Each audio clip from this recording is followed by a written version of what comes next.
Par une matinée glaciale du 11 février 1998, 4 spéléologues s'apprêtaient à affronter l'un des défis les plus claustrophobes et périlleux de leur existence, dans ce qui devait être une aventure hors du commun. La découverte d'une grotte inconnue dans l'État du Tennessee promettait une expédition excitante, mais pour l'un d'eux, ce qui paraissait être une exploration anodine allait se transformer en un cauchemar étouffant.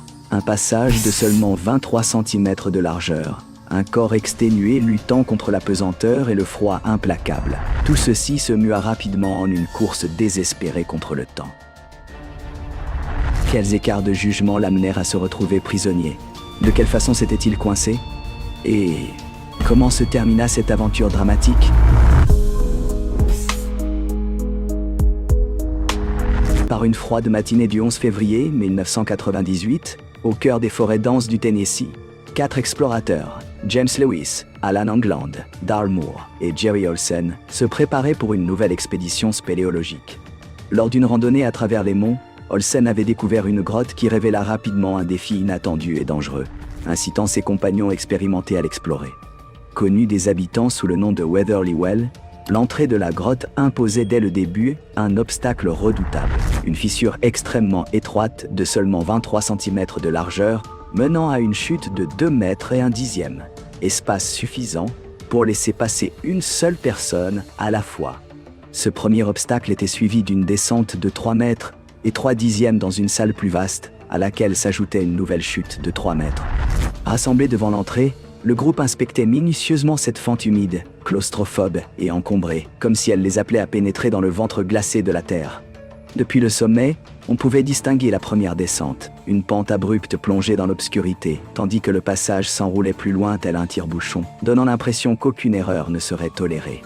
Bien que forts de leur expérience, la configuration du lieu imposait une préparation rigoureuse, chaque corde, chaque point d'appui devant être vérifié et positionné avec le plus grand soin, car l'étroitesse du passage n'autorisait que la progression d'un seul explorateur à la fois. C'est alors qu'Alan England, l'aîné du groupe avec 63 ans, mais toujours d'une vigueur surprenante, et curieusement le plus petit en taille, se porta volontaire pour relever ce défi périlleux.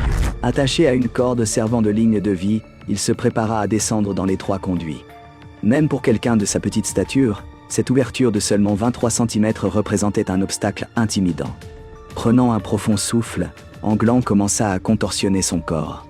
Chaque centimètre parcouru fut une lutte acharnée contre la roche inflexible, tandis que ses vêtements s'accrochaient aux parois humides du passage. Lorsqu'il parvint enfin à franchir la fissure, sa chemise et son pantalon étaient trempés, et sa respiration haletante témoignait de l'effort colossal fourni. La portion suivante, marquée par une descente de 2 mètres et 1/10, s'avéra moins éprouvante, la pesanteur facilitant sa progression et la corde servant de guide rassurant, lui permettant de se baisser prudemment jusqu'à une chambre un peu plus vaste, où il put enfin étendre ses membres engourdis par l'effort. Sa lampe frontale éclaira alors la phase suivante. Juste en dessous, une nouvelle descente de 3 mètres l'entraînait plus profondément dans les ténèbres de la grotte. Au milieu du silence ambiant, le faisceau lumineux dévoilait un labyrinthe complexe de passages sinueux, ponctué de chutes subites et abruptes. Bien que le désir d'explorer chaque recoin fût grand, England comprit rapidement que poursuivre seul augmentait considérablement les risques. Cette nouvelle descente nécessitait des manœuvres avec la corde, et sans l'assistance d'un partenaire pour le sécuriser, le danger d'une catastrophe était trop imminent. À contre-cœur, il opta pour le retour. Cependant, la remontée ne se révéla guère plus facile que la descente. Le corps, déjà humide et refroidi par l'humidité persistante des parois de la grotte, dut affronter l'ascension de 3 mètres qui le ramènerait à l'entrée. Fort de ses années d'expérience en spéléologie, il guidait ses gestes avec précision, ses mains recherchant l'appui sur la corde, tandis que ses pieds s'agrippaient aux irrégularités de la roche, à chaque effort le rapprochant de la surface.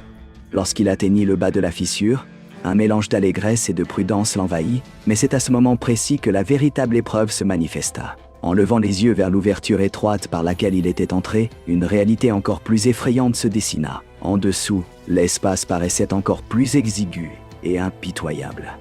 Tentant de reprendre l'escalade en utilisant la corde comme levier, il se retrouva subitement bloqué dès son retour dans la fissure.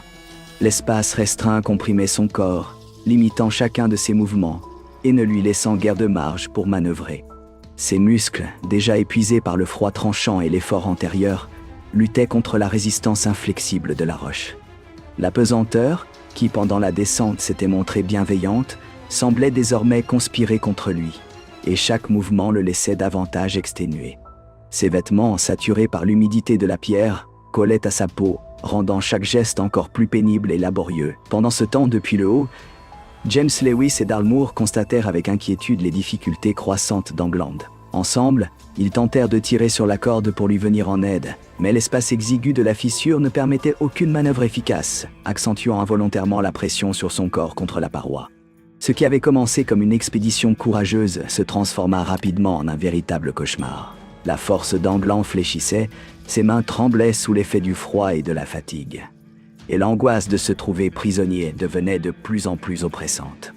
La fissure, implacable et rigide, agissait tel un étau, tandis que le froid hivernal transformait l'environnement en une lutte incessante contre l'hypothermie. Ses vêtements lourds et imbibés de froid semblaient drainer toute chaleur résiduelle, le faisant trembler de manière incontrôlable, incapable d'ouvrir grand ses poumons et se sentant étouffé par l'étroitesse de la grotte. Face à cette situation désespérée, Lewis et Olsen n'hésitèrent pas une seconde. Ils se mirent en action pour lui apporter toute l'aide possible. Ils descendirent des vêtements de rechange et apportèrent une gourde thermos contenant une boisson chaude, dans l'espoir de réchauffer le corps d'Angland. Malgré ses efforts pour avaler, l'explorateur, à bout de force, finit par crier à l'aide en déclarant qu'il ne pourrait plus continuer sans assistance. Sans perdre un instant, Lewis et Olsen se rendirent chez Olsen afin de chercher un secours immédiat. Ils contactèrent l'équipe de sauvetage spéléologique de l'Est du Tennessee et décrivirent en détail la situation d'urgence. En environ 2 heures, une équipe spécialisée, équipée d'outils et de techniques conçues pour affronter des situations extrêmes, arriva sur place. Lorsque les secouristes atteignirent Angland, ce dernier était coincé depuis près de 5 heures. Sa peau avait pâli et son corps tremblait de manière incontrôlable sous l'effet du froid mordant. La douleur qu'il éprouvait était inouïe, et il se rappelait difficilement le moment où la pesanteur l'avait aidé lors de la descente. Un soutien qui s'était transformé en une épreuve cruelle et implacable. Les sauveteurs évaluèrent rapidement son état, le recouvrant de couches supplémentaires de vêtements et l'encourageant à manger et à boire pour combattre l'hypothermie. Toutefois, l'étroitesse de la fissure demeurait un obstacle majeur, la position d'Angland et la configuration rigoureuse de l'entrée, laissant peu de marge pour les manœuvres. Déterminés à le sauver sans aggraver ses blessures, les spécialistes mirent en place un système complexe de poulies et de dispositifs de traction. Chaque effort pour le hisser fut exécuté avec une extrême prudence et à un rythme mesuré, tandis qu'Angland serrait les dents, endurant la douleur provoquée par le contact constant de la roche froide contre son torse et ses épaules. Après environ 1 heure de manœuvres précises et coordonnées, les secouristes réussirent enfin, grâce à un ultime effort commun, à extraire Angland de la fissure étroite. Une fois sorti, l'air frais de l'extérieur fut un soulagement bienvenu en comparaison du froid oppressant de l'intérieur de la grotte. Que pensez-vous de cette histoire ? Avez-vous remercié aujourd'hui le destin de pouvoir explorer des cavernes par choix et non par nécessité ? Si ce récit vous a plu, ne manquez pas la prochaine vidéo qui vous conduira dans une autre aventure spéléologique, malheureusement terminée de façon tragique. Merci à tous d'avoir suivi ce récit, et à bientôt pour de nouvelles expéditions.